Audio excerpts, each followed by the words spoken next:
السلام عليكم ورحمة الله وبركاته.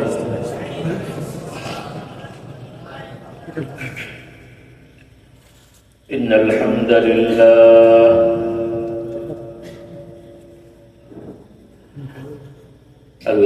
لله نحمده ونستعينه ونستغفره ونؤمن به ونتوكل عليه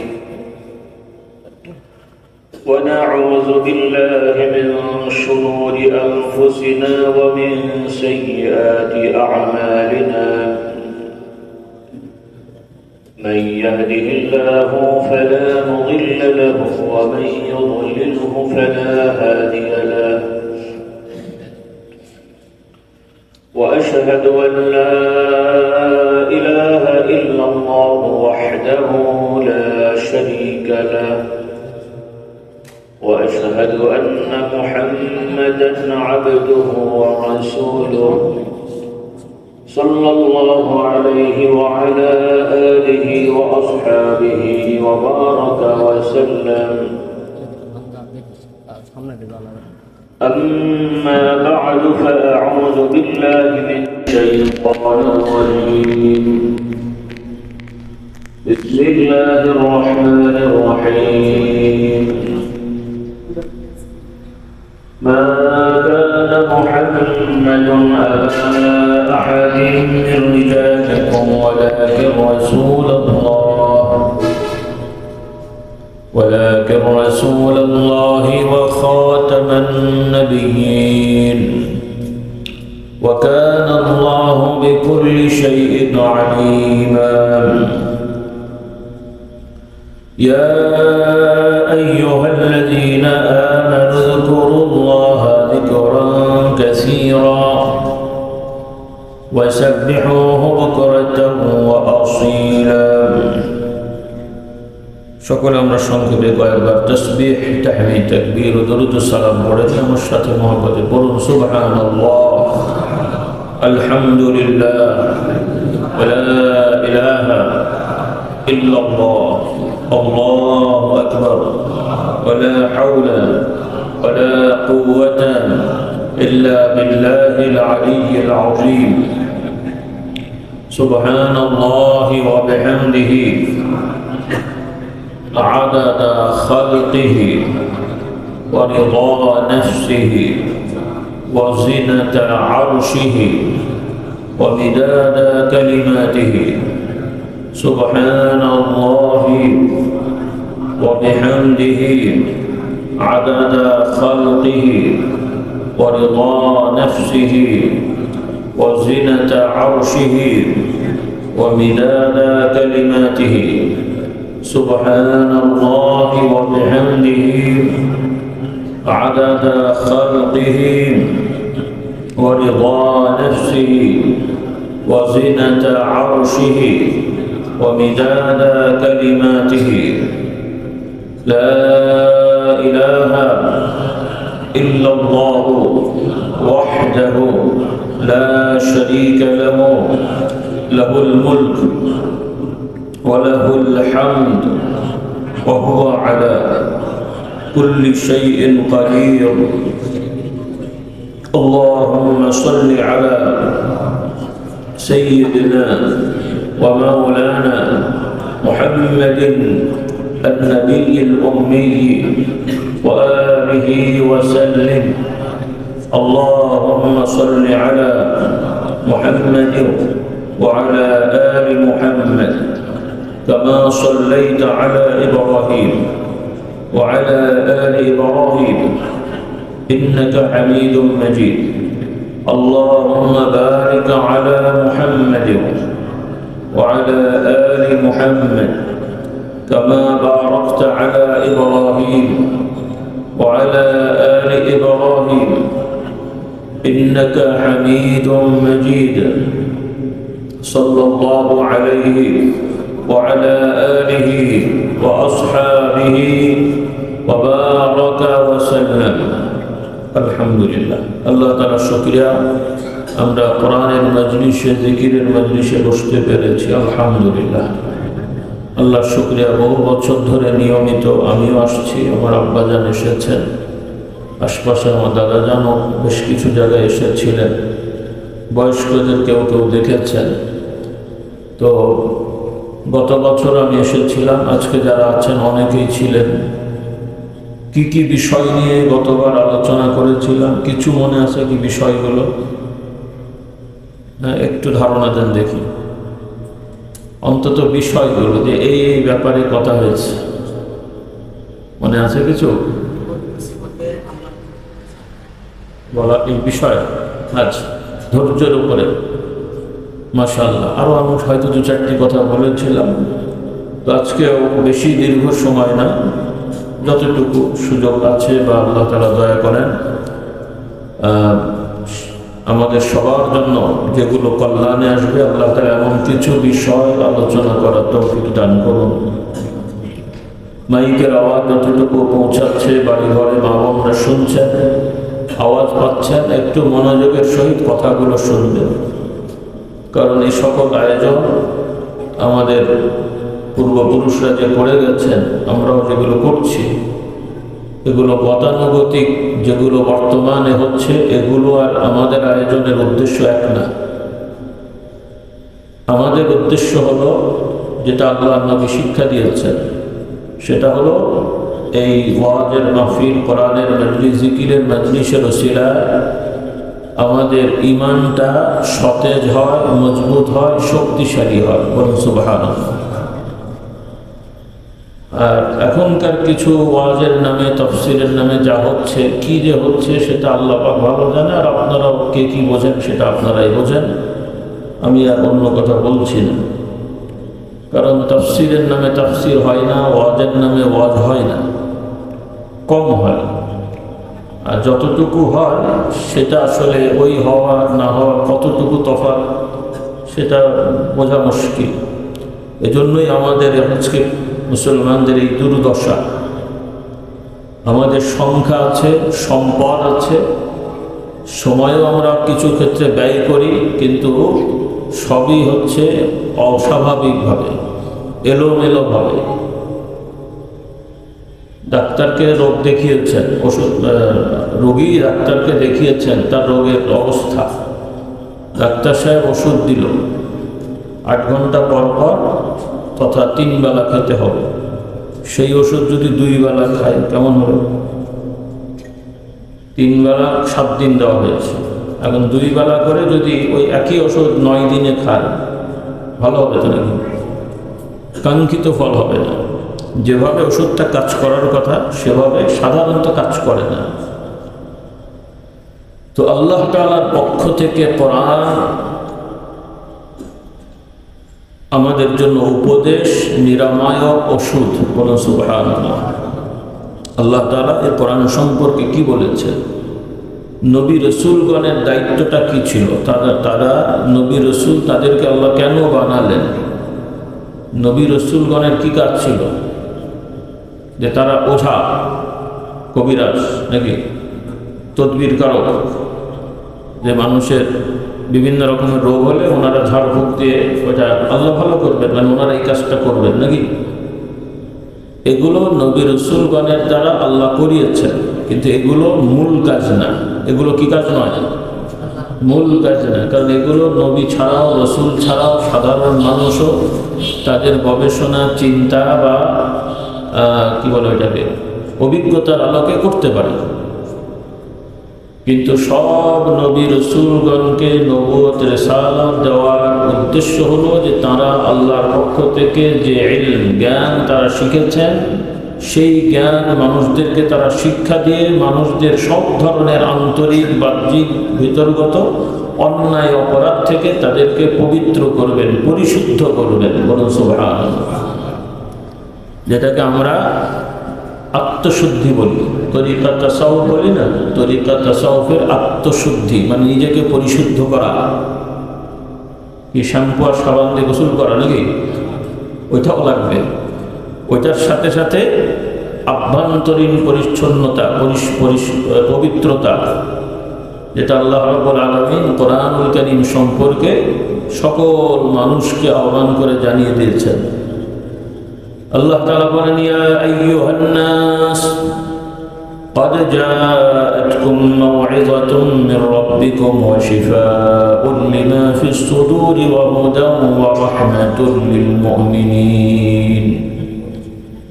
আল্লাহ তাআলা সব মানুষদেরকে আহ্বান করে বললেন, হে মানুষেরা, তোমাদের প্রতিপালক পালনকর্তা রবের পক্ষ থেকে তোমাদের জন্য উত্তম উপদেশ পরামর্শ পৌঁছে গেছে, চলে এসেছে। মাউইযা, যে আমরা বলি না ওয়াজ মাহফিল, ওয়াজ, ওয়াও আইন যা, ওখান থেকে মাউইযা মানে হলো উপদেশ, দিক নির্দেশনা। আল্লাহ তাআলার পক্ষ থেকে সব নবীদের ওহী হলো আমাদের জন্য উপদেশ, দিক নির্দেশনা, এর সাথে আইন কানুন যা আছে সবই এর মধ্যে আছে। বলুন সুবহানাল্লাহ। মাউইযা, আর শুধু উপদেশ না, বাহ্যিক, এটা করতে হবে, এটা করা যাবে না, এভাবে চললে এভাবে চললে এটা ভালো হবে, বাহ্যিক শুধু না। ওয়াশিফাউল লিমা ফিস সুদূর, আমাদের অন্তরের মধ্যে যত রকমের যা আছে, লিমা ফিস সুদূর, যত রকমের ব্যাধি, ঈমান, আকীদা, চলা, স্বভাব যা যা আছে, এই সব রকমের রোগ ব্যাধির থেকে নিরাময় ওষুধ, শিফা,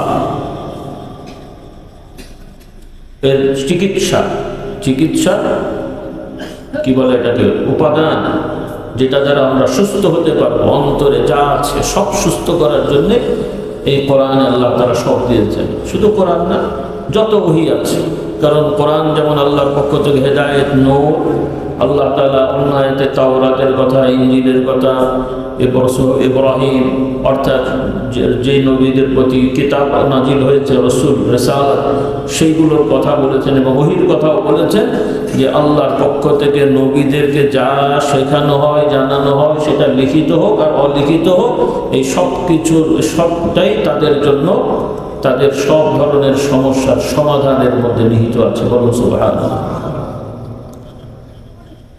লিমা ফিস সুদূর ওয়া হুদা, এবং তোমাদের জন্য পথের দিশা, পথ প্রদর্শন করা হয়েছে কোরআনের দ্বারা, ওহীর দ্বারা। আর ওয়া রাহমাতুল লিল মুমিনিন, এটা তো গেল বাহ্যিক বিষয়গুলো। এখন যারা এই কোরআনের উপদেশ মেনে নিবে, কোরআন দ্বারা নিজের চিকিৎসা করাবে এবং কোরআনের পথ অনুযায়ী চলবে, তারা হচ্ছে মুমিন, আর তাদের জন্য নিহিত আছে করুণা, দয়া। বলুন সুবহানাল্লাহ। কাফের মুশরিকরা তো এটা পাবে না। কাফের মুশরিকেরা তারাও এক ধরনের দয়া পায়, কিন্তু তাদের দয়াটা হলো সাময়িক সময়ের জন্য, সেটাও আল্লাহ তাআলার দয়া। কিন্তু চূড়ান্ত দয়া পাবেন আল্লাহ তাআলার পক্ষ থেকে ঈমানদারেরা, সেটা হলো জান্নাতে পৌঁছে দেওয়ার পরে আল্লাহ তাআলা সরাসরি এই বান্দাদের সাথে দেখা করে কথা বলবেন। বলুন সুবহানাল্লাহ। এটা হলো চূড়ান্ত জিনিস। শুধু জান্নাতে আমরা বড় প্রাসাদ পাবো, খাবো দাবো, ফুর্তি করবো, এগুলো থাকবে, তবে আল্লাহ তাআলার সাথে সাক্ষাতের পরে এই সব বিষয়গুলো ঈমানদারের কাছে তুচ্ছ মনে হয়। সুবহানাল্লাহ। তাহলে এটা হলো আমাদের সৃষ্টিগত চাহিদার জন্য জান্নাতটা দেওয়া হয়েছে, টানটা ওখানে, কিন্তু আল্লাহ তাআলাকে দেখার পরে এই সব কিছু তুচ্ছ মনে হবে। কিসের বাড়ি, প্রাসাদ, পুত্তুর, হাবিজাবি, আল্লাহ তাআলার দিকে তাকানোটাই সব থেকে বড় নিয়ামত। বলো সুবহানাল্লাহ। আল্লাহ তাআলা বলেন, ওয়াজুহু ইয়াওমাইযিন নাযিরাতুন ইলা রাব্বিহা নাযিরা, ঈমানদারদের চেহারা হাস্যোজ্জ্বল হবে, তারা আল্লাহ রাব্বুল আলামিনকে দেখবে। বলুন সুবহানাল্লাহ। এখন যে উদ্দেশ্যে আল্লাহ তাআলা ওহী পাঠালেন, যেভাবে ওহী থেকে শিক্ষা নিতে হয়, আফসোস হলো আমরা মুসলমানরা বেশিরভাগই সেভাবে নিচ্ছি না। আমাদের এখন কোরআন হয়েছে মুর্দাকে শোনানোর জন্যে, বা মুর্দাকে সব পাঠানোর জন্য কোরআন হয়ে গেছে। জীবিত মানুষের কোরআন না, মরে গেলে মাদ্রাসাও বানাচ্ছে কবরস্থানের পাশে। কি বুঝলেন? আবার কবিতাও বলছে, ভালো মানুষই বলেছেন, খারাপ না, কথাটা খারাপ না, আবেগ। কিন্তু শরীয়তের দৃষ্টিতে কতটুকু বাস্তবসম্মত যে মরার পরে আজান শুনবো? আজান কি জিন্দারা শুনবে না মোরদারা শুনবে? মানে আজান কবরে দিলে জিন কবর থেকে উঠে নামাজ যাবে নাকি?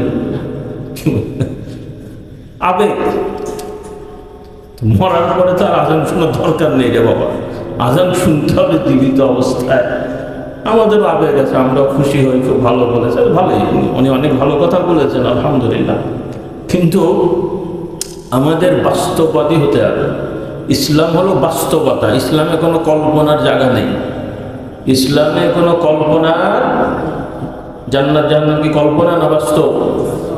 ইসলামে কোনো কল্পনার জগৎ মানে জগৎ নেই, ইসলামে সব বাস্তবতা। বলুন সুবহানাল্লাহ।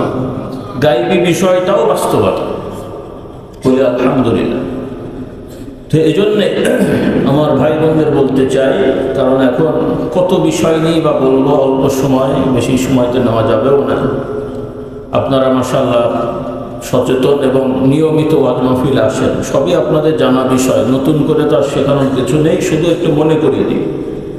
আমার মা বোনরাও আছেন, তাদেরকেও একটু বলছি, একটু খেয়াল করে শুনুন। আপনারা আমাদেরকে ভক্তি করেন, যারা উলামা ইকরাম ওয়াজ নসিহত করেন, তাদের কথাও আপনারা শোনেন, তাদের কথা ভালো লাগে সেজন্য শোনেন। কেউ হাসায়, কেউ কাঁদায়, কেউ কৌতুক করে, কেউ গল্প করে। আমাদেরকেও ভালোবাসায় আসি আমরা। পীর সাহেব আসবে, বোতল নিয়ে সব হাজির হয়ে যান, কারো মাথার দোষ, কারো পেটের দোষ, কারো এই, কারো সেই, কারো ভূত ধরে, জেন ধরে। এগুলোই তো আমাদের কাজ, নাকি বলেন? হ্যাঁ, তাই তো। আমি অনেক সময় এখন রাগ করে বলি, আর কি করে বলি যে ভাই হুজুর আমার ছেলের উপরই দোষ, জেন ধরে, ভূত ধরে। আমি বলছি জেন ভূতের আর কাজ নেই, শুধু তোমাদের ধরে বেড়াবে, ওদের আর কোনো কাজ নেই নাকি? সব যে জেন ভূত ধরছে তাও না, আমার কিছু অনুভূতি হয়েছে আমার ক্ষুদ্র জ্ঞানে। এগুলো যা হচ্ছে আল্লাহ মাফ করুক, শুনতে খারাপ লাগবে, কিন্তু আমি এটা অনুধাবন করছি যে বেশিরভাগ মানুষই আমরা অভিশপ্ত। বলেন নাউজুবিল্লাহ। নামাজি হয়ে অভিশপ্ত, রোজাদার হয়ে অভিশপ্ত, জোব্বা গায়ে দিয়ে অভিশপ্ত, আল্লাহর কাছে অভিশপ্ত, বান্দার কাছে অভিশপ্ত। শুনতে খারাপ লাগলো, কিন্তু বাস্তবতা দেখেন। কারণ অধিকাংশ নামাজিরাই বেনামাজি, তো বেনামাজি নামাজিরাও নামাজ সম্পর্কে উদাসীন আছে না নাই? ওয়াক্ত মোতাবেক না পড়া, ইচ্ছা করে কাজা করা, জামাতের পাবন্দি না থাকা, জামাতে গেলেও সেই ডিজিটাল গতিতে 4G কি বলে, 4G নাকি নামাজ পড়া, নাকি 5G হয়ে গেছে, ডিজিটাল গতি। রমজান মাস তো আছে, তাহলে এইভাবে নামাজ, তাহলে আল্লাহ তাআলা বলেছেন, এটা আমি বানিয়ে বলছি না, ফাওয়াইলুল লিল মুসাল্লিন আল্লাযীনা হুম আন সালাতিহিম সাহুন। ওয়াইল মানে হলো এক ধরনের শাস্তি, অভিশাপ।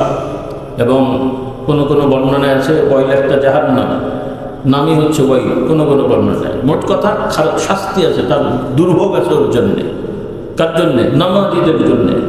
বেনামাজি তো নামাজি আসবে, নামাজি নামাজ পড়েও তার কপালে দুর্ভোগ, কারো সাহুন,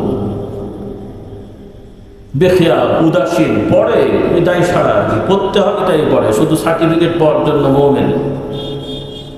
আমাদের তো আর ইসলামী রাষ্ট্র নেই, কারণ ইসলামী রাষ্ট্র হলে নামাজ না পড়লে তাকে নোটিশ করা হবে, তাকে কৈফিয়ত তলব করা হবে, তারপরে ঠিকমতো উত্তর না দিতে পারলে জেল খাটানো হবে। এরপরে কোনো কোনো মাসলায় বা ফতোয়ায় আছে একটা পর্যায় পর্যন্ত দেখার পরে যদি শুধরে না শুধরায় মৃত্যুদণ্ড পর্যন্ত দেওয়ারও বিধান আছে। এই জন্যই তো শরীয়ত আইনকে সব ভয় পায়। চোরের মন ভয় পাবে কেন?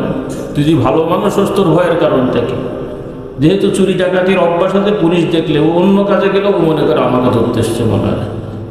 যেই পুলিশের গাড়ি দেখেছে বাগান দিয়ে পেছন যেত, পুলিশ হয়তো গেছে অন্য কাজ করতে, তো ও চিন্তা করছে যেহেতু আমার বাড়ির সামনে দিয়েছে তো আমার মনে ইনফরমেশন আছে।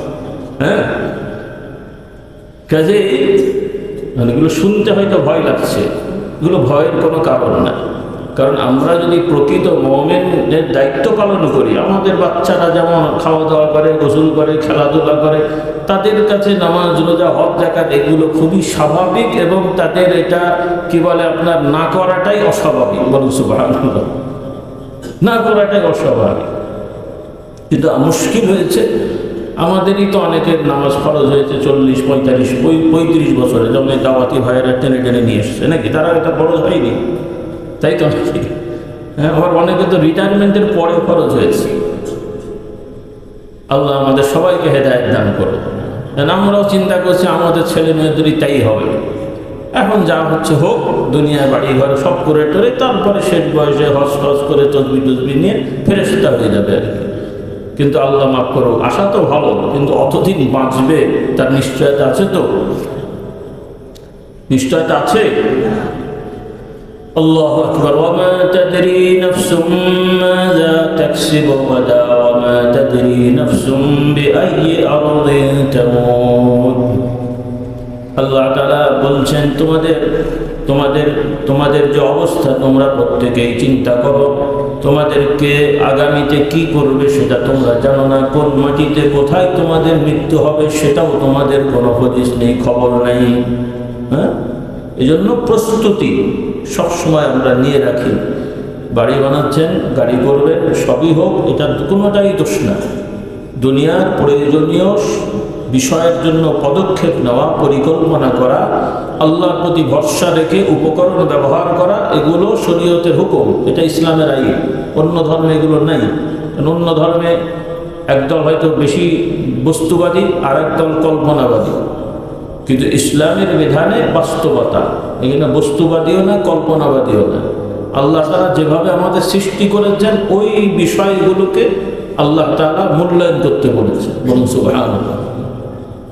সেজন্য নবী রসুলরা, কোন নবী রসুলকে আল্লাহ তাআলা মানে নবী রসুলগণের জন্য আলাদাভাবে আসমান থেকে নিয়মিত খাবার পাঠাননি যে আপনি নবী, আপনার জন্য ফেরেশতারা খাবার দিয়ে যাবে। হতে পারত তো?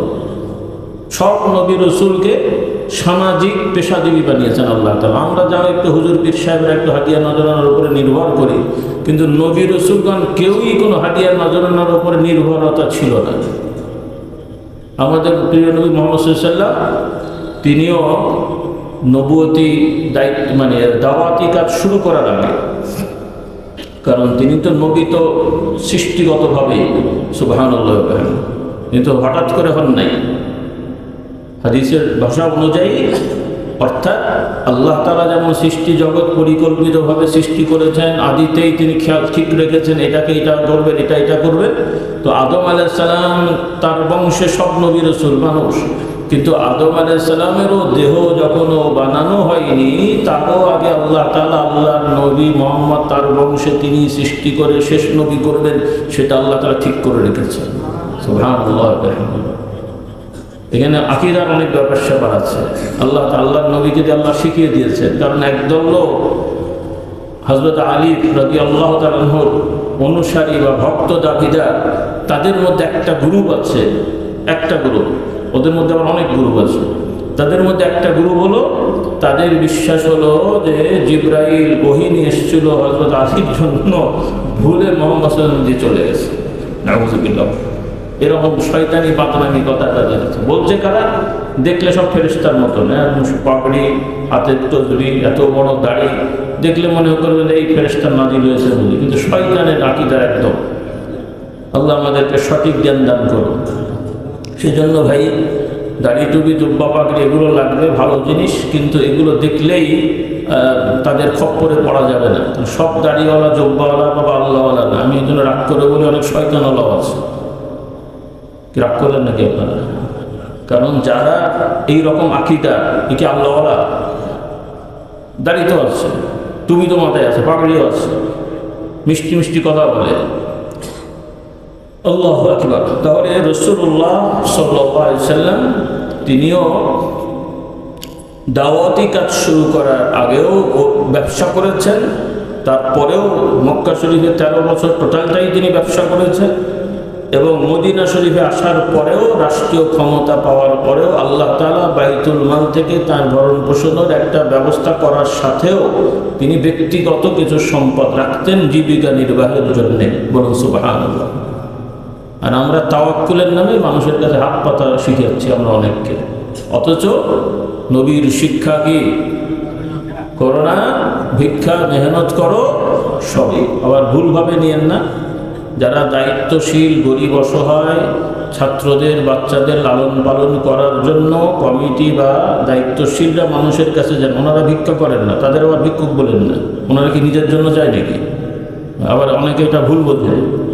তারা এই কাজটা ছিল সরকারের, সরকার করে না বলে আমাদেরকে করতে হচ্ছে। এই এলাকা মানে অর্থাৎ যত গরিব অসহায় মানুষগুলো আছে এদের খাওয়া দাওয়া দেখাশোনা ভরণ পোষণের দায়িত্বটা ছিল সরকারের, ইসলামী সরকার, গভর্নমেন্ট যিনি হবেন তাদের দায়িত্ব হলো যে কত লোক ঠিকমতো উপার্জন করতে পারে না, কারা খেয়ে আছে না খেয়ে আছে, কাদের ঘর নেই বাড়ি নেই জামা নেই কাপড় নেই, খুঁজে খুঁজে তাদের কাছে পৌঁছে দেওয়া, এটা হলো ইসলামী সরকারের দায়িত্ব। আর আমাদের দেশের সরকারের দায়িত্ব কার কি আছে ওর থেকে ঘর থেকে বের করে নিয়ে এসে আরেক দেশে পাচার করা। কি বলেন? তাই তো আল্লাহ আমাদের বুঝদান করো। এখানে ঠিক বললেও আবার তাদের পেছনেই তো আমরা জিন্দাবাদ করে বেড়াচ্ছি। আর কি হবে, আর কি হবে? এখানেও ঠিক বলছে, আবার ওখানেও ঠিক। রুচি ঠিক করেন রে বাবা। হ্যাঁ, কিছু করতে না পারেন অন্তত জিন্দাবাদ করতে যেন না, কিছু পারিনি ওদের কাছে যাব না। আর পারলে সাইজ করেন, প্রতিরোধ করে তুলে যে আমাদের এই সমস্ত এলাকায় বদমাশদেরকে কোনো সুযোগ দেওয়া হবে না। কি রাগ করলেন নাকি? আমি কোনো দলের কথা বলিনি, সব দলের কথা বলি। ওই ইসলামের নামেও যদি ভণ্ডামি করে ওইটারও সাইজ করেন।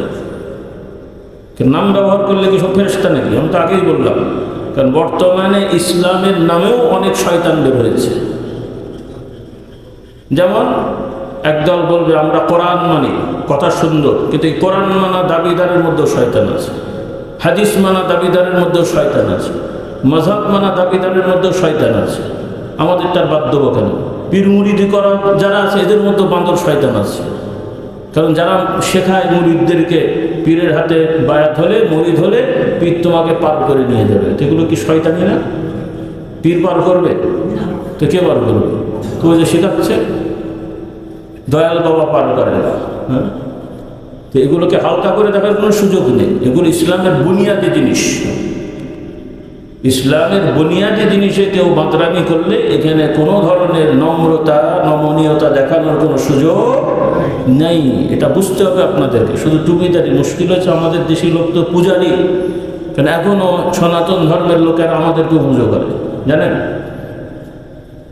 কলকাতায় মাঝে মাঝে আমি হাঁটি, আমি আগে বুঝতে পারিনি, তো আমার দাদাজানকেও আব্বাজানকেও ওরা ওই শহরে ওদের কিছু পূজারি সকালবেলা উঠে ওরা ওদের যারা পূজা নেয় পূজা করায় এরকম কিছু লোক আছে আর ওরা ঘুরে ঘুরে বেড়ায়।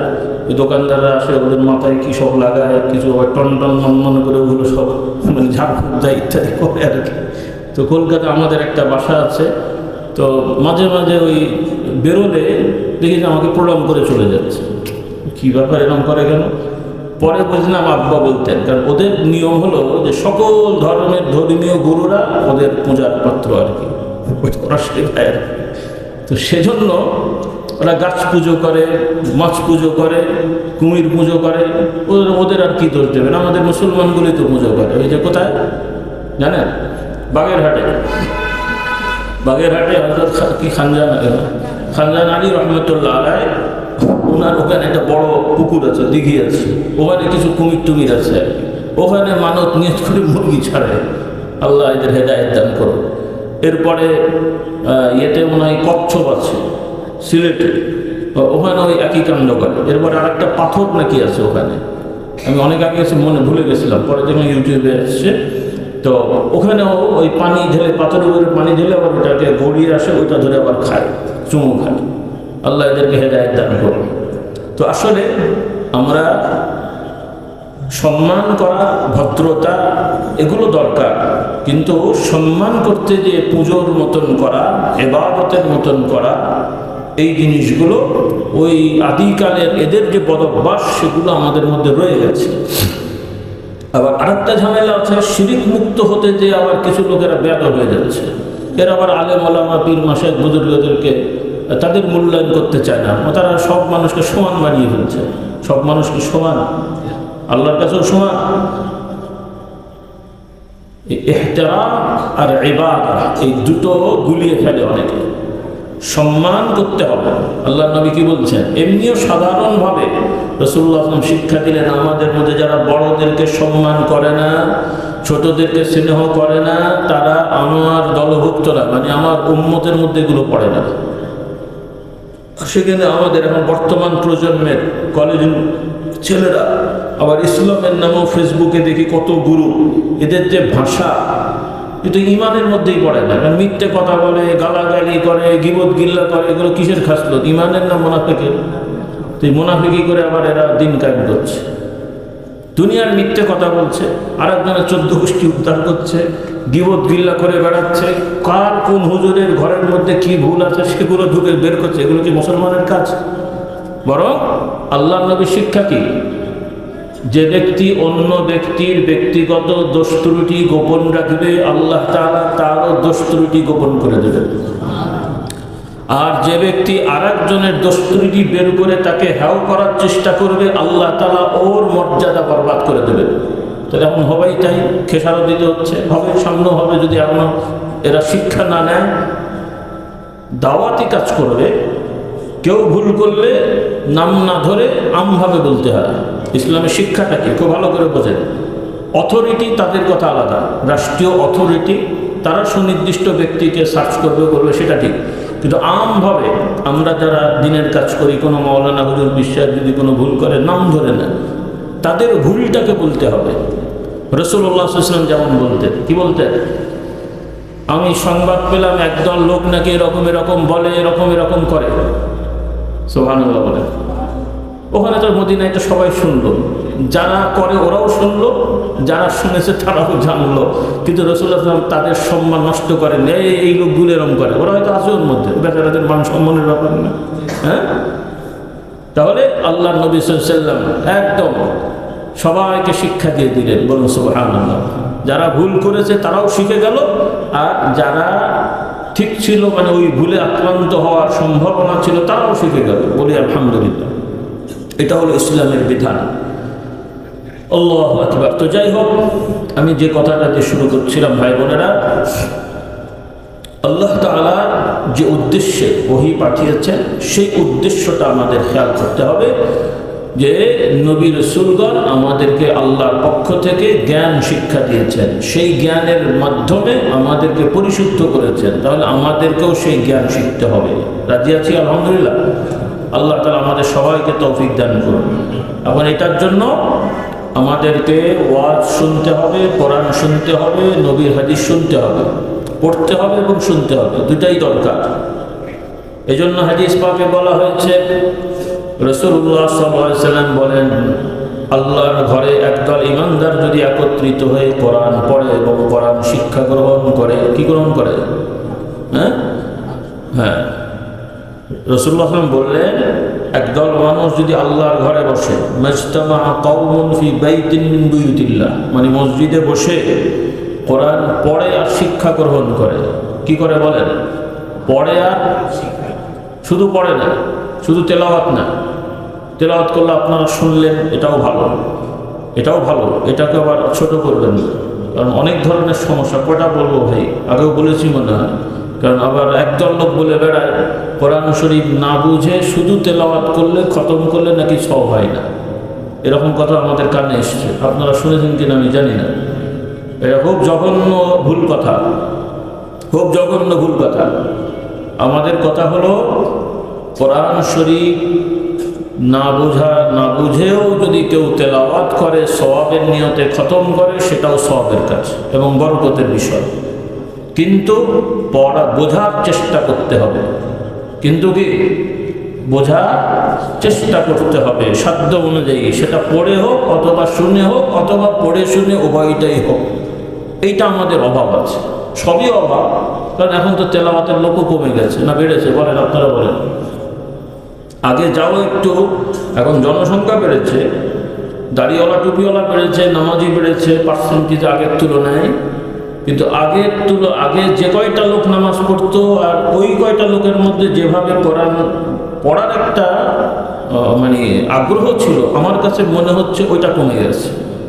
মানে আপনাদের কি মনে হয় জানি না। আচ্ছা, পার্সেন্টেজ যাই হোক, মোট কথা আশানুরূপ না। যেভাবে হওয়া দরকার সেভাবে নয়। সেজন্য আমার ভাইদেরও বলছি, মা বোনদেরও বলছি, আপনারা এখন থেকে নিয়ত করে ফেলেন। আলহামদুলিল্লাহ প্রতিবারই তো আমি আসি এখানে, যদি আল্লাহ তাআলা আগামীবার নিয়ে আসেন বা আগামী বছর হোক বা তারপরের বছর যেটাই হোক, আপনারা কিছু আমাকে রিপোর্ট দেবেন। কারণ প্রতিবারই তো আপনারা থাকেন, বেশিরভাগ আপনার রিপোর্ট দেবেন যে আলহামদুলিল্লাহ আমি 1 বছরে 12 খতম দিয়েছি। আমি শুনতে চাইবো, 2-1 বলবেন আলহামদুলিল্লাহ 12 খতম, 6 খতম, 3 খতম কি পাওয়া যাবে বলি ইনশাআল্লাহ। মা বোনদের মধ্যে নিয়ত করে ফেলেন। এমনি তো কেউ কেউ দিয়েছেন, তবে এটা আমি আরো বাড়ুক, আমি এটা আশা করি, এটা আরো বাড়ুক। কারণ অনেকেই পড়তে পারেন কিন্তু সবাই খতম দেন না, আর অনেকে পড়তেও শেখেননি। কিন্তু যারা শেখেননি আলহামদুলিল্লাহ আপনারা চাইলে, এখানে হয়তো উদ্যোগ নেয় কিনা আমার জানা নেই, আপনারা চাইলে উদ্যোগ নেওয়া হবে, আর নিলে তো আছেই। যারা কোরআন শরীফ তেলাওয়াত শেখেননি পুরুষেরা, আপনারাও এখানে বয়স্কদের কোরআন শিক্ষার আয়োজন করে শিখে ফেলেন, তেলাওয়াতটা শিখে ফেলেন। মহিলারাও মহিলা আলেমা রেখে আপনারা শিখে ফেলেন বা মজলিস করে শিখে ফেলেন। এর সাথে নিয়মিত প্রতিদিন অল্প অল্প করে পড়ে অন্তত মাসে 1 খতম অথবা 2 মাসে অথবা 3 মাসে, অর্থাৎ কিছু না কিছু আমাদের নিয়মিত কোরআন চর্চা হোক। আল্লাহ তাআলা তৌফিক দেন, বলুন আল্লাহুম্মা আমিন। এর সাথে যেটা লাগবে সেটা হলো কোরআন বোঝার চেষ্টা করা। এটাও কঠিন কাজ না, শুধু একটু উদ্যোগ নেওয়া। বাংলা ভাষা তো আমরা নিজেদের ভাষা, তো বাংলা ভাষায় যদি কোরআনের অনুবাদ, এই যে আমরা এখন কথাগুলো বলছি, অনেক হাদিসের অনুবাদ বলছি, অনেক কোরআনের আলোকে কথাগুলো বলছি, বুঝছেন তো আপনারা। তো একই কথা কোরআনের আয়াত পড়ে যদি শোনানো হয়, হ্যাঁ, আল্লাহ তাআলা বলছেন আফালা ইয়ানজুরুনা ইলাল ইবিলি কাইফা খুলিকাত ওয়া ইলাস সামাই কাইফা রুফিআত। আল্লাহ তাআলা বলছেন তোমরা কি দেখো না উটগুলো, পশুগুলো আল্লাহ তাআলা কিভাবে সৃষ্টি করেছেন, আকাশকে কিভাবে উন্নত করেছেন, জমিনকে কিভাবে আল্লাহ তাআলা সমতল করেছেন, ইত্যাদি ইত্যাদি। এগুলো চিন্তা করতে আল্লাহ বলছেন। তো চিন্তা করে এরপরে আবার আল্লাহ তাআলা বললেন, অর্থাৎ আল্লাহ তাআলার এই সৃষ্টি জগতের দিকে চিন্তা করে আল্লাহ তাআলা আমাদেরকে অনুধাবন করতে বলছেন যে এগুলো যেমন নিখুঁতভাবে পরিচালিত হচ্ছে, এটা এমনি হয়নি, আল্লাহ তাআলার পরিকল্পনায় হচ্ছে। তোমাদেরকেও বানানো হলো, সেটাও একটা পরিকল্পনায় তোমরা হলে। এখন বাকি যে কয়টা বছর আছে, কতদিন নিশ্চয়তা নেই, সেই কয়েক বছর তোমার খাওয়ার জন্য, পড়ার জন্য, তখন আবার হতাশ হচ্ছে কেন? তখন আবার আল্লাহ বাদে এই চিন্তা ওই চিন্তা আসছে কেন? বলুন সুবহানাল্লাহ। মায়ের পেটে যখন আমরা আসলাম, খাবারটা কে সাপ্লাই দিলেন? মায়ের কোলে যখন ছিলাম, আমাকে খাওয়ানোর আকাঙ্ক্ষা মায়ের ভেতরে কে দিলেন? নিজে না খেয়েও তাকে খেলেন, নাকি আমার মায়ের জন্য ডাক্তার দেখাতে হয়েছে, সাইকিয়াট্রিস্ট দেখাতে হয়েছে যে বাচ্চার প্রতি দয়া নেই, আপনি ওষুধ দেন, দরকার হয়েছে? তাহলে একই মা, একই মহিলা, বাচ্চা হওয়ার আগে তার দেহের অবস্থা একরকম, বাচ্চা হওয়ার সাথে সাথে, বাচ্চা পেটে আসার সাথে সাথে তার পুরো শরীরের প্রক্রিয়া চেঞ্জ হয়ে গেল। বলুন সুবহানাল্লাহ। একই খাবার 3 গুণ খেতে হয় না, কিন্তু যাদের, যে সকল মহিলাদের পেটে বাচ্চা আসে ওরা মানে ডবল খায় নাকি, বরং কম খায়, অনেক সময় খেতে পারে না। ওই খাবারের থেকে একটা অংশ আল্লাহ তাআলা ওই বাচ্চার পেটের দেয়। বলুন সুবহানাল্লাহ। হ্যাঁ, এরপরে আমরা যখন মায়ের কোলে আসলাম, সাথে সাথে ওই মানে শিশুর উপযুক্ত খাবার আল্লাহ তাআলা মায়ের কাছে দিয়ে দিলেন। সুবহানাল্লাহ। এইভাবে যখন আমরা ছোট ছিলাম, খেতে চাইনি, মা বাবা কত কিছু করে, নানার লোকমা, দাদার লোকমা, চাচার লোকমা, কি বলেন, খেয়েছেন অনেক সময়। হ্যাঁ, তারপরে ভূত টুত বানিয়ে ভয় দেখিয়ে খাবে না, ওই গাছের মধ্যে ভূত আছে, ধরবে, তাড়াতাড়ি খাবে, কত কিছু করে আমাদের খাওয়াতে হয়েছে। সুবহানাল্লাহ ওয়া বিহামদিহি। এরপরে যখন একটু বুঝতে শিখলাম, তখন চিন্তা করলাম ভাইয়ের জমিটা দখল করতে হবে, বোনেরটা সাইজ করতে হবে, ওয়ারিসদেরকে কি বলে শেয়ার হোল্ডারকে ঠকাতে হবে, না হলে বড় হবেন কি করে? কি বুঝলেন? এই মুসলমানের অবস্থা। আবার হজও করছে, শেয়ার হোল্ডারকে ফাঁকি দিয়ে আবার হজে চলে যাচ্ছে, লব্বাই করে চলে আসছে। বোনের জমি ফাঁকি দিয়ে উনি আবার সুবিচার হয়ে যাচ্ছে। আপনার দেশে নাই মনে হয় এগুলো? পৃথিবীর সব।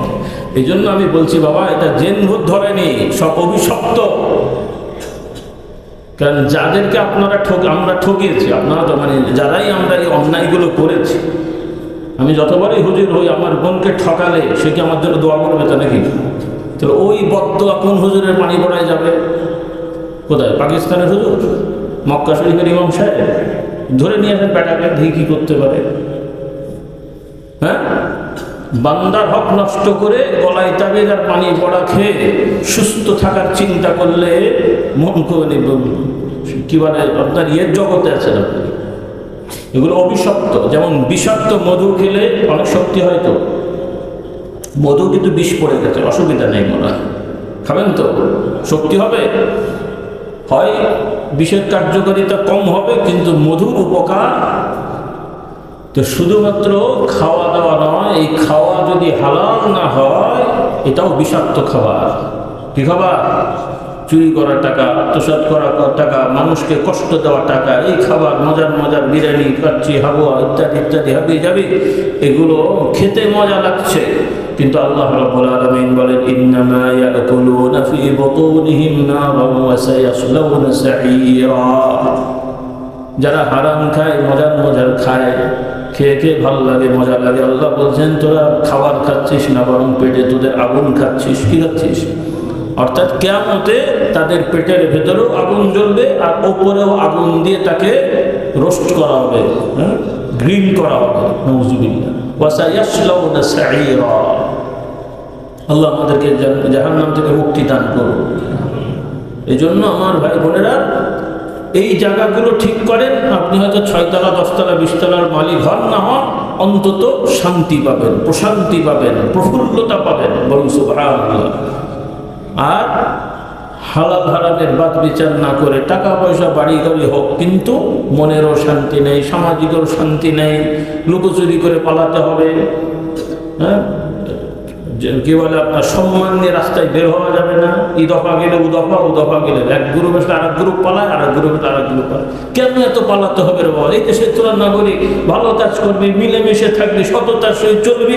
হয় একবারই নিয়ে আসবেন, একবারও নিয়ে আসবেন, হয় সরকার হবে না বিরোধী দল হবে, তাও তো একটা হবে তোর নাকি, পালাতে হবে কেন? হ্যাঁ, এই যে অতি লোক বসে দিত, বসে যান, নড়বো না, তাহলে হচ্ছে নড়বি না, তুই ঘাট ধরে নেওয়ানো হবে। আর সাধারণভাবে নড়েন, আবার বসবেন, একবার বসেন, একবার এই চেয়ারে বসেন, একবার ওই চেয়ারে বসেন, সমস্যা কি? কিন্তু আমাদের লোক বসে দিত, বসে যে আর ছাড় দেবো না, এই ধ্বংস করে দিল আমাদেরকে। এই জন্য আমাদের সন্তানদেরকে অতি লোভী যেন না হয়, তাদের কর্মঠ বানান, বাস্তববাদী বানান। এখন এই যুবকরা কি হচ্ছে, এই আন্দোলন করে 2-4টে যাওয়া হলো, সেগুলো এখন শোনা যাচ্ছে চোর। তো ভালোটা কে রে ভাই? ভালোটাকে বুড়ো চোর, মধ্যম বয়সী চোর, জোয়ান চোর, বাচ্চা চোর, তো ভালোটাকে? তো চোরের ছেলে তো আর কি হবে, চোরের পোতা আর কি হবে? কাকে দিয়ে আপনি দেশ চালাবেন? এই চোরের সিলসিলা বন্ধ করতে হবে। এখন থেকে চোরের টিকা দিতে হবে। কিসের টিকা? ওই হামটাম করোনা টিকা না, চোরের টিকা দিতে হবে। চোরের টিকা হলো কোরআন দিয়ে মানুষকে শেখাতে হবে, তোরা হালাল পথে চল, সোজা পথে চল, পরিশ্রম কর, মেহনত কর, কোটিপতি হ। কে মানা করছে? আল্লাহ তো জাকাতের বিধান দিয়েছেন। জাকাত কি গরিব মানুষ দেয় না বড় লোকরা দেয়? তুমি চুরি করে বড় লোক হলে জাকাত দিলে হয় নাকি? চুরি করে বড় লোক হলে জাকাত দিলে হয়? তাহলে বোঝা গেল আল্লাহর বান্দাদের মধ্যে কোটিপতিও হতে পারে বা হয়। বলুন সুবহানাল্লাহ। হ্যাঁ, উসমান রাদিয়াল্লাহু তাআলা, ওনার নামই হয়ে গেছে উসমান আল গনি, বড় ব্যবসায়ী ছিলেন। বলুন সুবহানাল্লাহ। বহু সাহাবীরা বড় বড় ব্যবসায়ী ছিলেন। বর্তমান সমাজে যেগুলোকে ট্রিলিয়ন মিলিয়নের বলা হয় না, সাহাবীদের মধ্যে 2-1 এরকম বহু কোটি কোটি সম্পত্তির মালিক ছিলেন। বলুন সুবহানাল্লাহ। তবে সবটাই হালাল, পিওর, খাঁটি, কোনো ভেজাল নেই। বলুন সুবহানাল্লাহ। আল্লাহ রাসূলের সাহাবীদের যত বড় লোক ছিলেন সবাই পিওর বড় লোক ছিলেন। আবার এগুলো নিয়ে আবার কিছু বদমাইশ সাথে কথা বলে, আপনারা তো বোঝেন না, শোনেন না।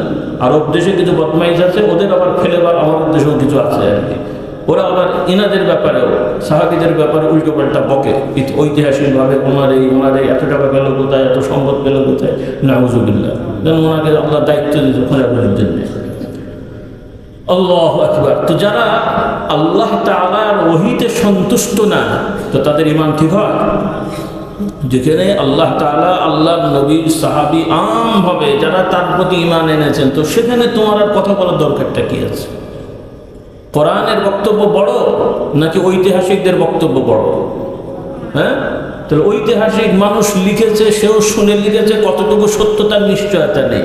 আর যেখানে আল্লাহ তাআলা কোরআনে বলছেন মুহাম্মাদুর রাসূলুল্লাহ ওয়াল্লাযীনা মাআহু আশিদ্দাউ আলাল কুফার, যেখানে আল্লাহর নবীর কথা বলছেন যে তার সাথে যারা ঈমান এনে চলে, তার সাথে ঘোরাফেরা করে, তার সঙ্গী হয়ে থাকে, আল্লাহ তাআলা তাদের প্রশংসা করেছেন। যেখানে আল্লাহ তাআলা প্রশংসা করছেন, সেই মানুষগুলোর ব্যাপারে কোনো মৌলানা, মৌলবী, চিন্তাবিদ, গবেষক এ বেচারাদের কোনো কথা বলার, ঈমানদার হলে অধিকার আছে?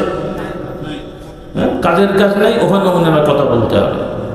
আল্লাহ এদেরকে বুঝদান করুন, আপনাদেরকে সতর্ক হওয়ার তৌফিক দান করুন। আমার যুবকদের বলতে চাই, বাবারা, কারণ তোমাদের আমাদের সাধারণ মানুষের তো দোষ নেই। আপনাদেরকে আমরা হুজুররা যা খাওয়াবো তাই খাবেন। আর এখন কিছু হুজুররা, এনারা কোন খপ্পরে যে পড়েছে আল্লাহ পাক ভালো জানেন।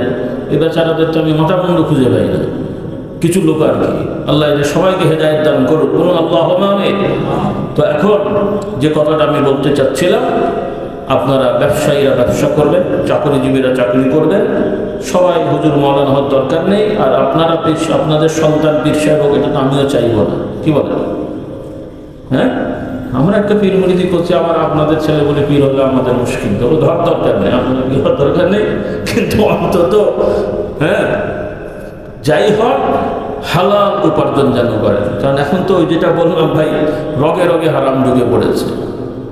স্কুলের শিক্ষক, মাদ্রাসার শিক্ষক, এমনকি মক্তবের কারি সাহেব, সেও হারাম খাচ্ছে। বেতন আর ক টাকা পায়, কারণ সে আমানতের খেয়ানত করে কেউ কেউ আর কি। কারণ তাকে ইসলামী ফাউন্ডেশন তো এবার কম বেতন। আচ্ছা, কম বেতন, তুই তো এটাতে রাজি হয়েছিস যে এই টাকায় তুমি 2 ঘন্টা ডিউটি করবে, তো তুমি যদি 1 ঘন্টা ডিউটি করো, কথার কথা হক হয়েছে? ও মনে করছে কম টাকা, তুই তো চাকরি করলি কেন? কম টাকাতে রিক্সা চালা, 20,000 টাকা 50,000 টাকা ইনকাম কর। তুমি তো রাজি হয়েছো যে ইসলামী ফাউন্ডেশন তোমাকে এত টাকা দেবে, এতটুকু ডিউটি করবে, তো সেখানে তোমার ছাত্র না এলেও মসজিদে বসে থাকতে হবে। কি ভুল বললাম? আর যদি না বসো, তাহলে ওই টাকাটা কি হবে? আর ওই হারাম খেয়ে এবার দোয়া দরুদ পড়ো, মিলাদ শরীফ পড়ো, কি হবে? কবুল হবে তো দোয়া লাগে। এইভাবে আমাদের রগে রগে হারাম ঢুকছে। শয়তান, আল্লাহ নবী বলেন না যে রগে রগে, ওই শয়তানি আমাদের রগে রগে ঢুকেছে। আমি মনে করি আমি হুজুর, আমি মুহাদ্দিস, আমরা তো প্রতিষ্ঠান চালাই, শুনতে খারাপ লাগে, বলতে খারাপ লাগে, কিন্তু না বলতে তো আপনারা বুঝবেন না। হাদিস পড়ায় সেও দেখি ফাঁকি মারছে। কি বিপদ! কাকে কি মশলা শেখাবো? ও বেচারাকে আমাকে মশলা বলতে হবে নাকি? তার হিতাহিত জ্ঞান নেই, তার সময় দেওয়া আছে এতটার থেকে এতটা ক্লাস, 10-20 মিনিট প্রায় দিনই ফাঁকি মারছে। এই অজুহাত, সেই অজুহাত, অজুহাত আর শেষ হচ্ছে না। আসলে অজুহাত না, বেখেয়াল। বেখেয়াল।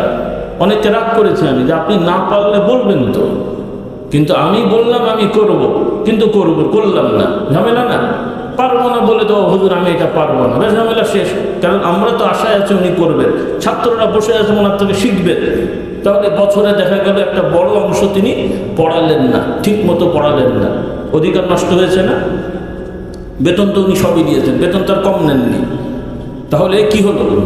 এইভাবে স্লোলি পয়জন আমাদের মধ্যে ঢুকছে, যেগুলো আমাদের চরিত্রের মধ্যে প্রভাব ফেলছে, আমাদের ইবাদতে প্রভাব ফেলছে, যার কারণে আল্লাহ তাআলার কাছে আমাদের আল্লাহ মাফ করুক, আল্লাহ মাফ করুক, ইমানদারদের যে সম্মান আল্লাহ তাআলা দেন সেটা আমরা পেতে পারছি না।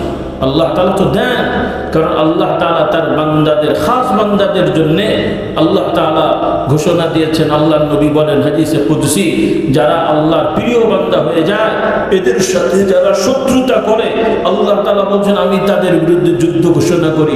অর্থাৎ আল্লাহর বান্দা হতে পারলে আপনার শত্রু যত বড়ই শক্তিশালী হোক, আপনার পক্ষে আল্লাহ থাকবেন। আচ্ছা, আল্লাহ তাআলা যদি আমাদের পক্ষে থাকে, ইমানদারের পক্ষে থাকে, তাহলে তার সাথে কে পারবে বলেন?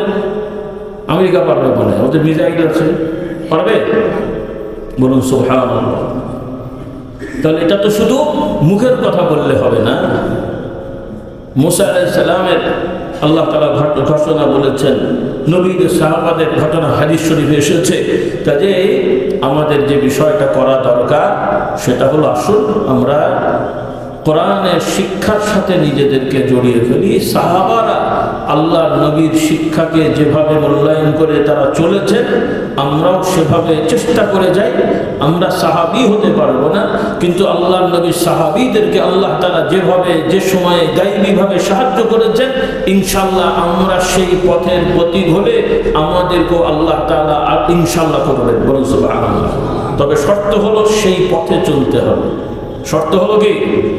এখন যদি বলেন না অত কি চলা যায়, তাহলে অত আশাও করেন না। অত যদি না পারেন তাহলে অত আশাও করেন না। মিথ্যে কথা বলে জোচ্চুরি করে শুধু স্লোগান দেবো কোরআনের আলো ঘরে ঘরে জ্বলো, দু চারটে আমার মতো হুজুর মন্ত্রী হলে হয়ে গেল কি? দিন কেন হয়ে গেল? আল্লাহ আমাদের সবাইকে হেদায়েত দান করুন। ঘরই সামলাতে পারিনি আমরা, তাহলে আরেকজনকে কি হতে? হেদায়েত তো আল্লাহ তাআলা দেবেন। কি দায়িত্ব পালন করেছি?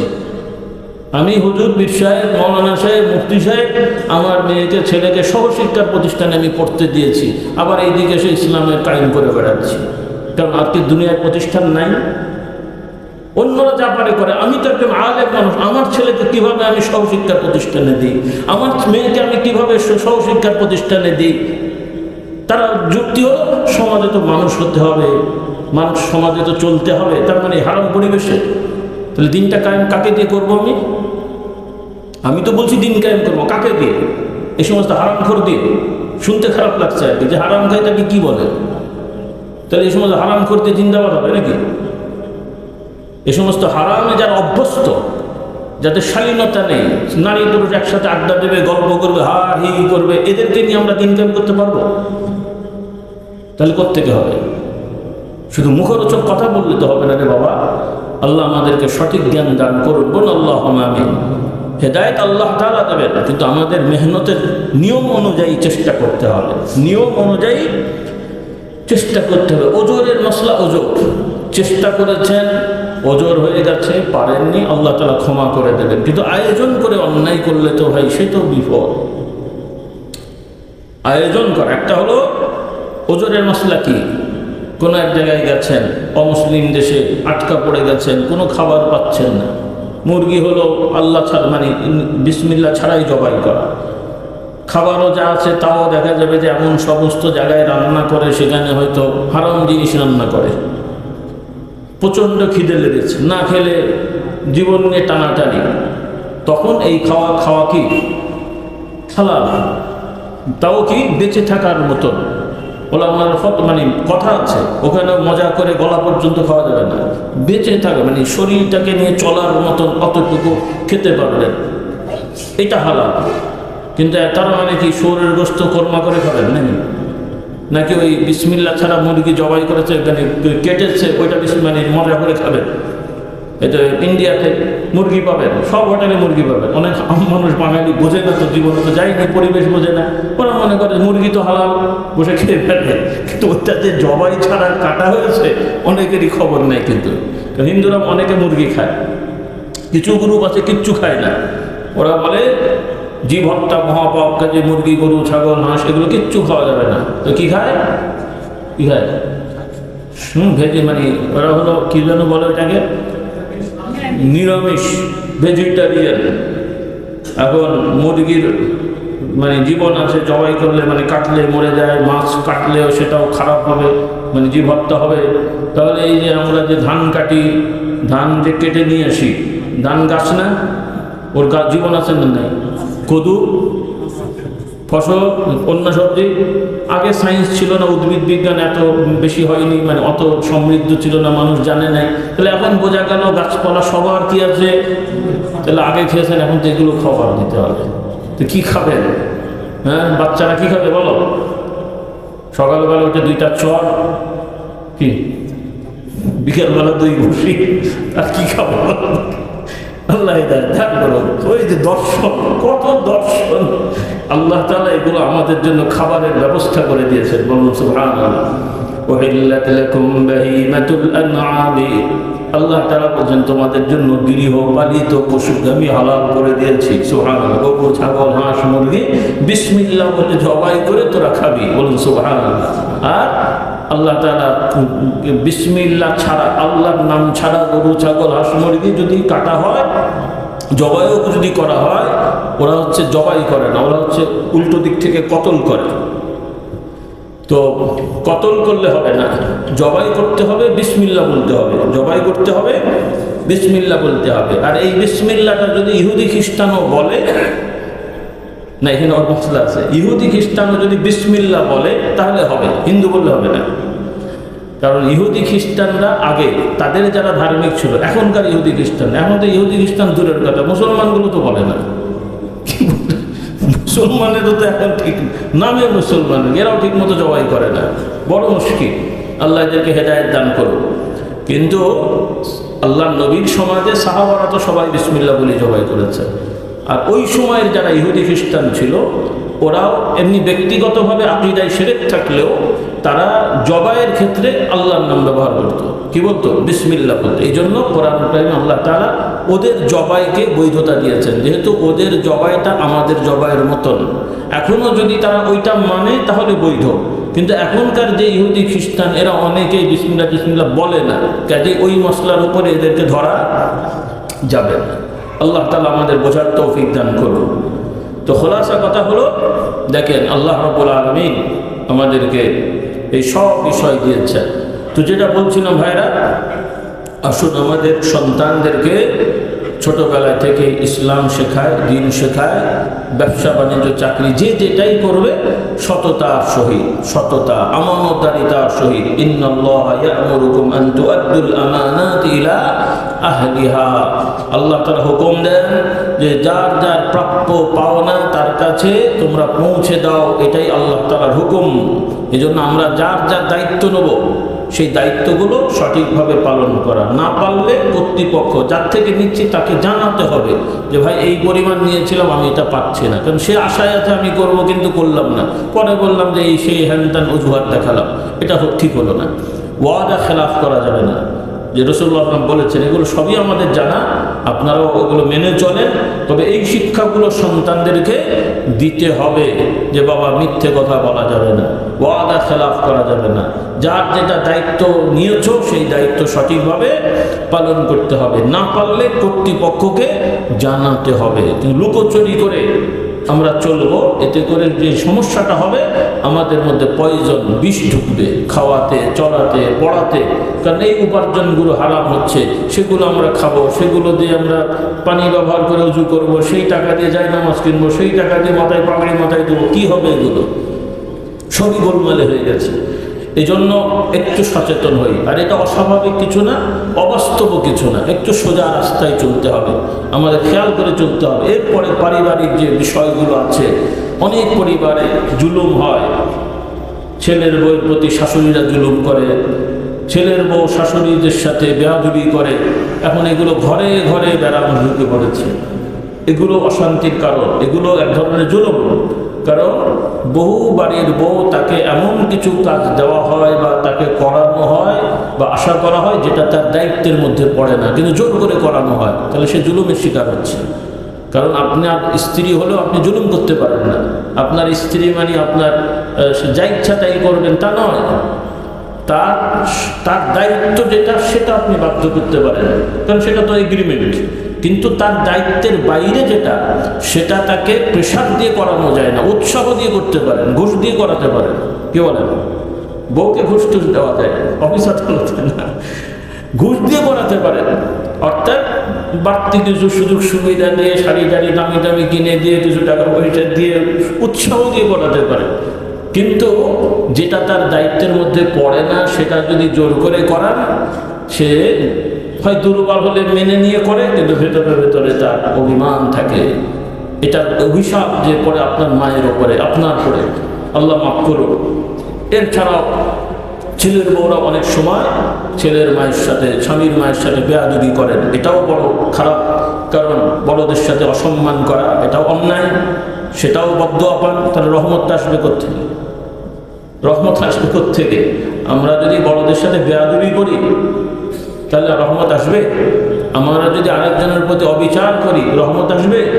কারণ আল্লাহ নবী বলেন, তোমরা দুনিয়াবাসীর প্রতি দয়া করো, আসমানওয়ালা তোমাদের প্রতি দয়া করবে। আমরা দয়া ভুলে যে শুধু ভাড়ে চাপিয়ে দিচ্ছি, অমুকের দায়িত্ব, বাড়ির বইয়ের দায়িত্ব, 14 গোষ্ঠী দেখতে হবে, এগুলো বাবা ভুল কথা। এগুলো আপনাদেরকে বুঝতে হবে। আগে তো অনেক জিনিসই হয়েছে বা হচ্ছে। এই সমাজে, ভারতীয় উপমহাদেশে তো মহিলাদেরকে স্বামীর সাথে মেরেও পুড়িয়ে ফেলা হয়েছে।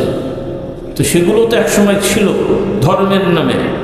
তো ওই রকম সামাজিকতার নামে অনেক জিনিসই আমাদের রগে রগে ঢুকে আছে, যেটা ইসলামের নিয়মের সাথে সাংঘর্ষিক, যেটা অমানবিক, অস্বাভাবিক, কিন্তু সেগুলোকে আমরা সামাজিকতা ধরে নিয়েছি। আর এর কারণে আমাদের বিশেষ করে মেয়ে মহল অনেকেই নির্যাতিত হন, জুলুমের শিকার হন। আর এটার খেসারত কিন্তু আপনাদের দিতে হচ্ছে। সেজন্য আপনার আমার স্ত্রীরা যেন জুলুমের শিকার না হয় সেই দিকে লক্ষ্য রাখতে হবে। তাদের অধিকারগুলো সঠিকভাবে আদায় করতে হবে। আল্লাহ তাআলা আমাদের সবাইকে তৌফিক দেন। কারণ এগুলো কিন্তু নামাজ রোজার মতোই ফরজ। নামাজ যেমন আল্লাহ হুকুম দিয়েছেন আকিমুস সালাহ, রোজা যেমন হুকুম দিয়েছেন কুতিবা আলাইকুমুস সিয়াম, ওভাবে আল্লাহ তাআলা স্বামীদেরকে হুকুম দিচ্ছেন। আল্লাহ তাআলা বলছেন, ওয়াশিরুহুন্না বিল মা'রুফ, হে স্বামীরা, পুরুষেরা, স্বামী যারা, তোমাদের স্ত্রীদের সাথে ভালো আচরণ করো। সুবহানাল্লাহ, ভালো সুন্দর আচরণ করো, জুলুম করো না। আবার স্ত্রীদেরকেও আল্লাহ তাআলা হুকুম দিয়েছেন। আল্লাহর নবী বলেন যে কোনো মহিলা যদি মারা যায় আর তার স্বামী যদি তার প্রতি সন্তুষ্ট থাকে, আল্লাহ তাআলা তাকে জান্নাত দান করবে। তার মানে একজন মহিলা তার সর্বোচ্চ সম্মান এবং সুন্দর ব্যবহার তিনি তার স্বামীর সাথে করবেন, এবং প্রত্যেক স্বামীও তার স্ত্রীকে সম্মান দিয়ে মূল্যায়ন করবেন। তাহলে যে পরিবারের স্বামীও স্ত্রীকে মূল্যায়ন করে, সম্মান দেয়, স্ত্রীও স্বামীকে সম্মান দেয়, মূল্যায়ন করে, আশা করা যায় সেখানে আর আমি হুজুরের মহব্বতের তাবিজ দেওয়া কি বলেন দরকার হবে?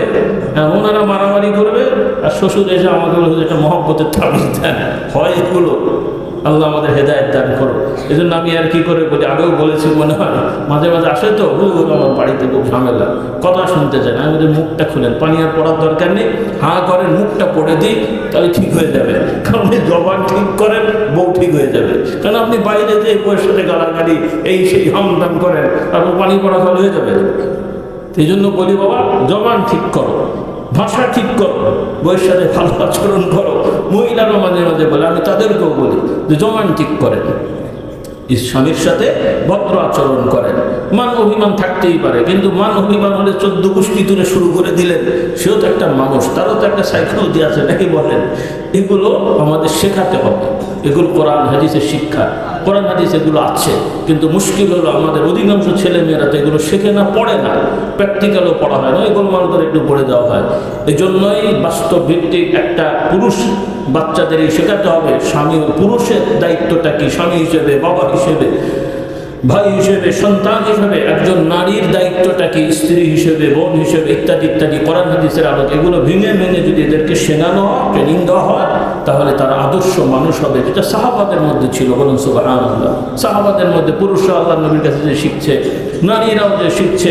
এক মহিলা এসে বলছে, ইয়া রাসূলুল্লাহ, আমার স্বামী খুব বখিল, ঠিক মতো খেতে দেয় না, ওই কিপটিমি করে করে দেয়, এখন কি করবো আমি?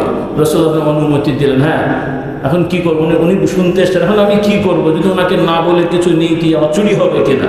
রাসূলুল্লাহ, হ্যাঁ তুমি বেশি নিও না, তোমার স্বাভাবিক খাওয়া পড়ার জন্য যেটা দরকার সেটা যদি সে কম দেয় তুমি ওই পরিমাণ নিতে পারবে, এটা তোমার চুরি হবে না। আর যদি কিছু করে টারে তার বাবা ধরে নিয়ে এসো আমার কাছে। বলছে হ্যাঁ, আল্লাহু আকবার। কাজেই আল্লাহ রাসূল সব সমাধান দিয়ে দিয়েছেন। বলুন সুবহানাল্লাহ। কাজে এই শিক্ষাগুলো আমাদের সন্তানদেরকে দিতে হবে।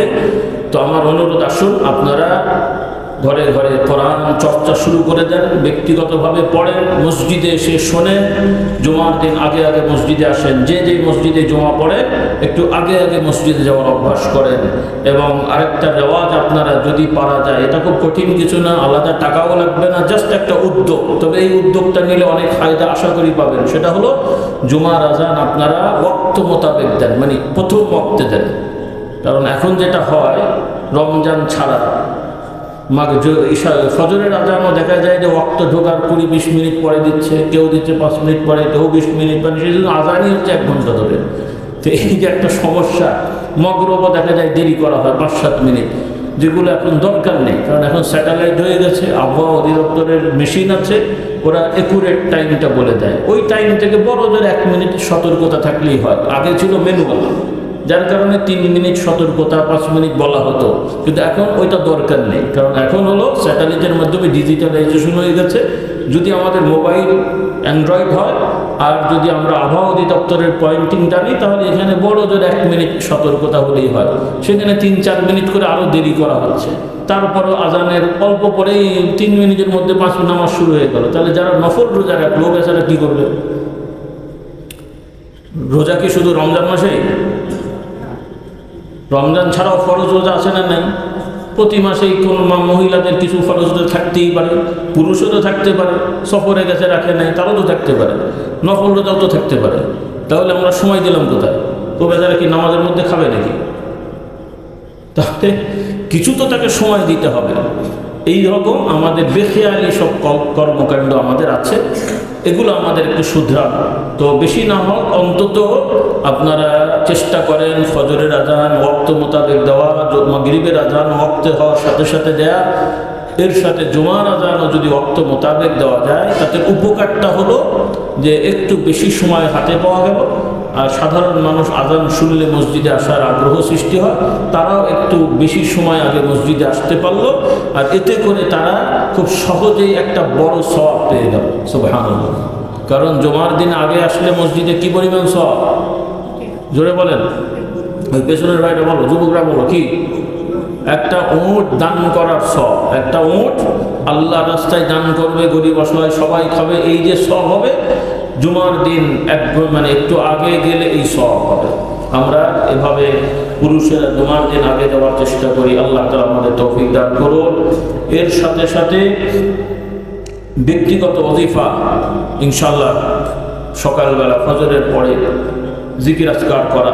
রাসূলুল্লাহ সাল্লাল্লাহু আলাইহি ওয়াসাল্লাম শিক্ষা দেন, যে ব্যক্তি ফজরের নামাজ জামাতে পড়বে, এরপরে ওখানে বসেই হাদিসের ভাষা অনুযায়ী যেই বর্ণনা আছে, কয়েকটা বর্ণনার মধ্যে একটা হলো, যে ব্যক্তি ফজরের নামাজ জামাতে পড়ে ওই জায়গাতেই আসন দিয়ে বসে কিবলামুখী হয়ে তাসবিহ তাহলিল জিকির আজকার করবে, এরপরে সূর্য ওঠার কিছু সময় পরে 2 রাকাত অন্তত সালাত আদায় করবে, যেটা ইশরাক বলা হয়।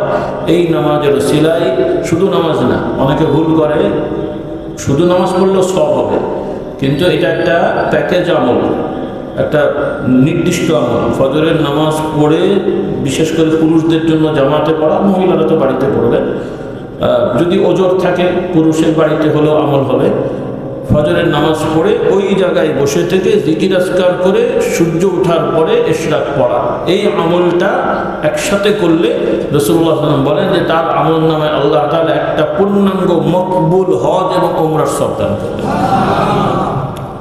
এটা মনে রাখেন। প্রতিদিন যদি কেউ নাও পারেন, যখন পারেন তখন করেন, তাও তো কিছু হলো নাকি বলেন। আর যাদের মাশাআল্লাহ রুটিন লাইফ আছে, অবসর সময় আছে, আগে থেকে রুটিন করে ফেলেন, তাড়াতাড়ি ঘুমিয়ে যান, ইশার নামাজের পরপরই ঘুমিয়ে যান, তাহাজ্জুদের সময় ওঠেন, ফজরে জামাতে যান, ইশরাক পড়ে সুন্দরভাবে আসেন, দেখবেন যে শারীরিক মানসিক সব দিক থেকে আরাম হয়ে গেছে। বলি আলহামদুলিল্লাহ। আল্লাহ তাআলা আমাদের এভাবে নিয়মিত আমল করার তৌফিক দান করুন। তো আর কথা বাড়াচ্ছে না, আপনারা সবাই আলহামদুলিল্লাহ দরবারের সাথে সম্পৃক্ত, কিতাবাদিও অনেকে নিয়েছেন। তারপর আবারও আহ্বান থাকবে, সব কিতাব তো সবার কাছে নাই, আমাদের কিতাবগুলো সবগুলোই আমরা চেষ্টা করেছি আপনাদের উপকারে যেন আসে, আপনাদের প্রয়োজনে যাতে কাজে লাগে, সেজন্য আজকেও আপনারা চাইলে কিছু কিতাব নিয়ে যান, একটা হলেও নিয়ে যাবেন। যেই কিতাবটা নাই ওইটা নিয়ে যান, আর যেটা আছে তো আছে। আর যারা মোটেও নেননি, আজকে আহ্বান থাকবে অন্তত একটা হলেও বই নিয়ে যাবেন। বলেন ইনশাআল্লাহ, একটা হলেও, ছোট হোক একটা হলেও বই কিতাব নিয়ে যাবেন। কারণ যা বলি সব মনে থাকে না, অন্তত কিতাবটা নিয়ে গেলে একটা আমল আপনি নিয়ে যেতে পারলেন। আল্লাহ তাআলা আমাদের সবাইকে এভাবে আমল করার তৌফিক দেন। আবারও আহ্বান থাকবে, যাদের কোরআনুল কারীমের তাফসীর নাই আপনারা কিনবেন। তবে আমাদের পক্ষ থেকে পরামর্শ হলো তাওজিহুল কোরআন, মাআরিফুল কোরআন, তাফসিরে মাআরিফুল কোরআন, তাওজিহুল কোরআন, এগুলো আপনারা সংগ্রহ করবেন। এগুলোই মোটামুটি নির্ভরযোগ্য।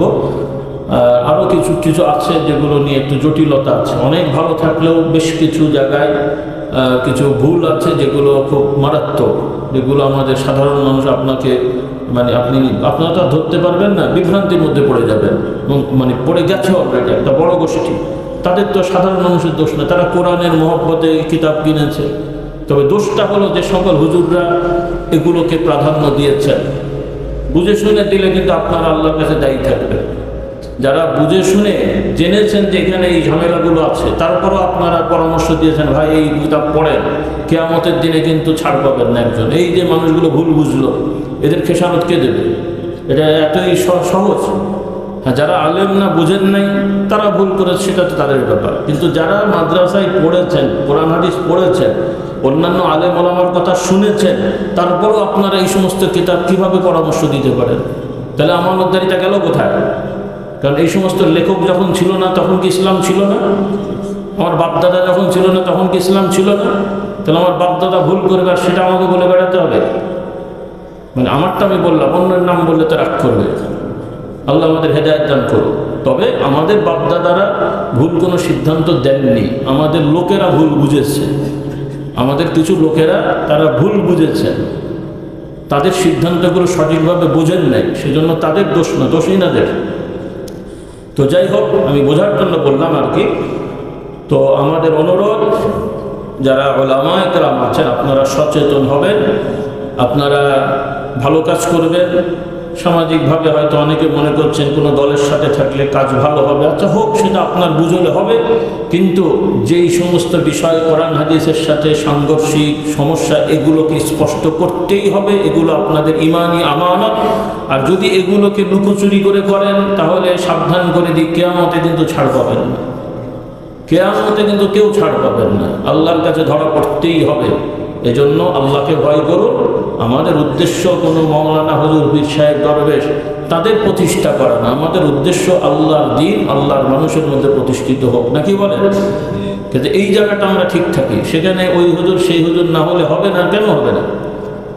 কথাগুলো একটু খেয়াল করেন। সবাই সব বুঝবেন না, কারণ আমাদের ওই অভ্যাস নেই কারো 14 গোষ্ঠী তুলে কথা বলা, কিন্তু সতর্ক তো করতে হবে।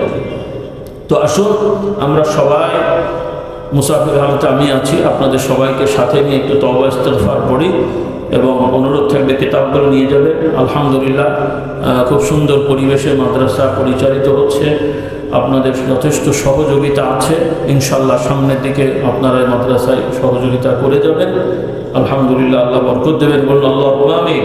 তো সবাই আসুন আমরা ইস্তিগফার পড়ি, সাইয়্যিদুল ইস্তিগফার পড়ে আমরা দরুদ শরীফ হই, সকলে পড়ি। আল্লাহুম্মা আনতা রাব্বি লা ইলাহা ইল্লা আনতা খালাকতানি ওয়া আনা আবদুকা ওয়া আনা আলা আহদিকা ওয়া ওয়া'দিকা মাস্তাতা'তু আউযু বিকা মিন শাররি মা সানা'তু আবুউ লাকা বিনি'মাতিকা আলাইয়া ওয়া আবুউ বিযানবি ফাগফির লি ফাইন্নাহু লা ইয়াগফিরুয যুনুবা ইল্লা আনতা।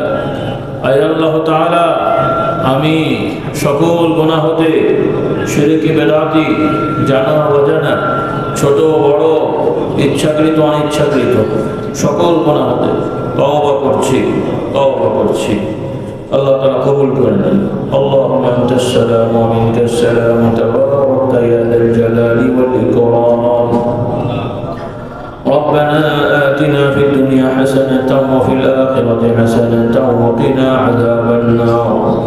ربنا ظلمنا أنفسنا وإن لم تغفر لنا وترحمنا لنكونن من الخاسرين.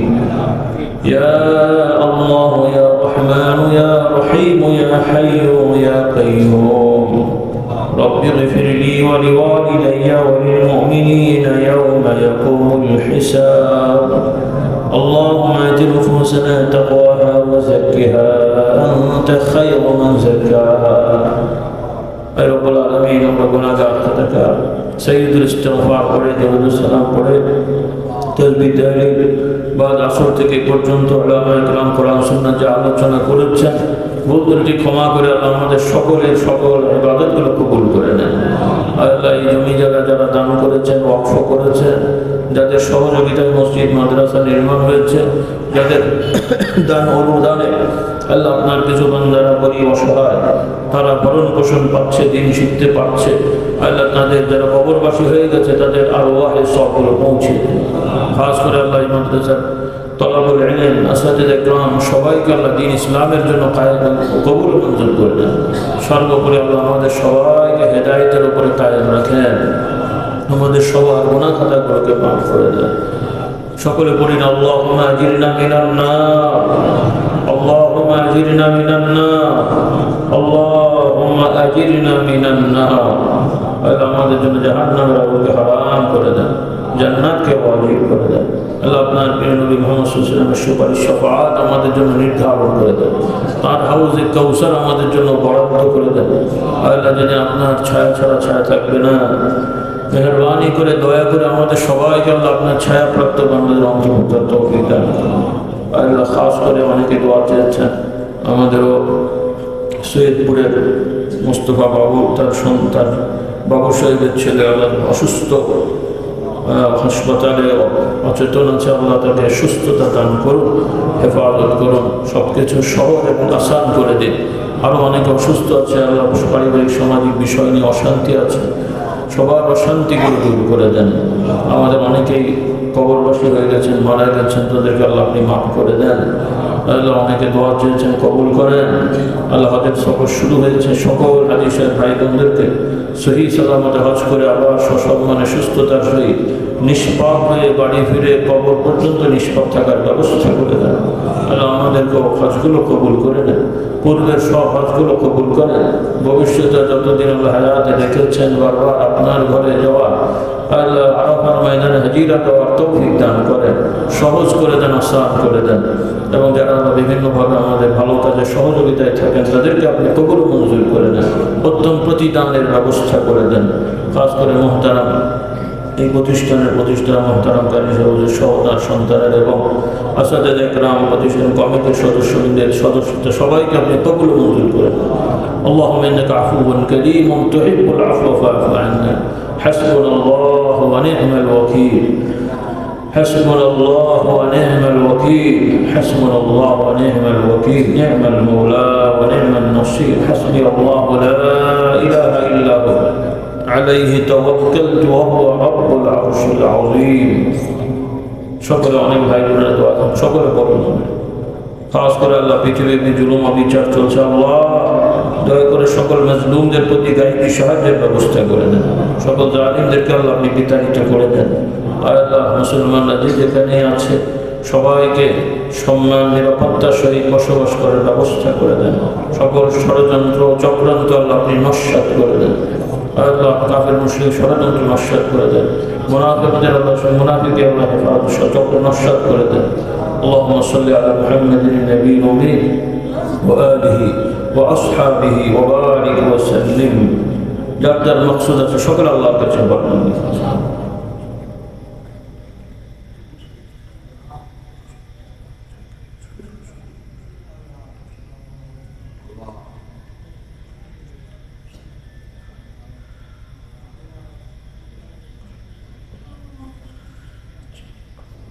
آمين اللهم آمين اللهم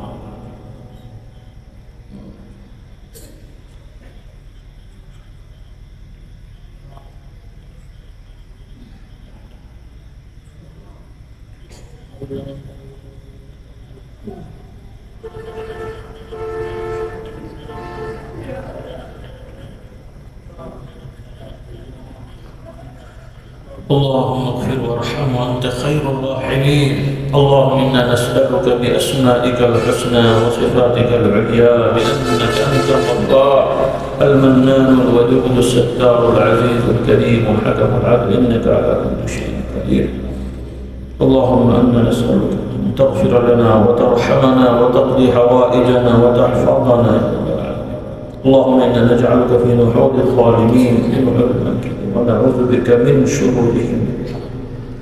سبحان ربك رب العزة عما يصفون وسلام على المرسلين والحمد لله رب العالمين. ধীরে সুস্থে যাবেন, যারা দেখা করবে